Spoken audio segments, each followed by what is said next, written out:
మనుస్మృతికి విరుద్ధంగా తీర్పులు చెప్పేవాడు, మిత్రద్రోహి, కళ్ళు త్రాగి దుర్భాషలాడేవాడు, తెల్లని పట్టును కానీ వస్త్రాన్ని కానీ దొంగిలించినవాడు, గురువు భార్యతో సంగమించినవాడు, అన్నగారి భార్యతో సంగమించినవాడు, కూతురుతో కానీ లేదా కూతురు లాంటి వరస కలిగిన వాళ్ళు కానీ తల్లి లాంటి వరస కలిగిన వాళ్ళు కానీ ఇలాంటి వారితో సంపర్కం చేసినవాడు, కామోద్రేకుడు అయినటువంటి వాడు పిశాచి జన్మలు తీసుకునేందుకు అవకాశం ఉంటుంది. ఇన్ని రకాల పాపాలు ఉన్నాయి ఈ గరుడ పురాణంలో. కానీ ప్రతి మనిషి చేసేవి ఈ పాపాలే తప్ప మరి ఒక కొత్త పాపం చేయడానికి అవకాశం లేదు. అంటే ఎంతమంది పిశాచ జన్మలు ఎత్తుతున్నారో, ఎంతమంది ప్రేత జన్మలకు వెడుతున్నారో అనేది ఈ అంశాన్ని మనం పరిగణలోకి తీసుకుంటే కనుక తెలుస్తోంది. ఇక నుంచైనా ఈ పనులు కాకుండా భగవన్నామ స్మరణలో దాన ధర్మాలు చేసుకుంటూ కనుక ఉత్తమ జన్మ, ఉత్తమ లోకాన్ని పొందగలిగితే విశేషమైన జన్మగా అది పరిగణించబడుతుంది.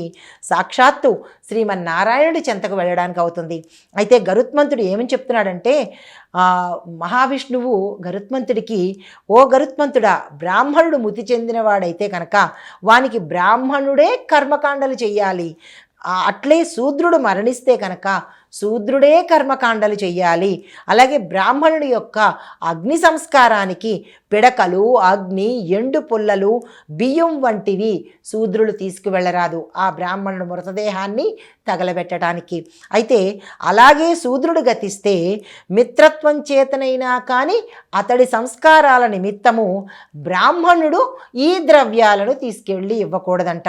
అలా చేస్తే ఇరు జాతుల వాళ్ళకి కూడా ప్రేత జన్మ సంప్రాప్తిస్తుందని శ్రీ మహావిష్ణువు చాలా చక్కగా మనిషి ఏం చెయ్యాలి, ఏం చెయ్యకూడదు అనే వివరాలను ఈ గరుడ పురాణంలో చక్కగా గరుత్మంతుడికి చెబుతున్నట్టు మనకి చెబుతున్నాడు. కాబట్టి ఆ స్వామివారు సెలవిచ్చినట్టుగా దాన ధర్మాలు చేసుకుంటూ హరినామ సంకీర్తన చేసుకుంటూ ఆ స్వామిని నిత్యము తలుచుకుంటూ మంచి పనులు చేసుకొని ఉత్తమ గతులు కలిగేలాగా చేసుకుందాము.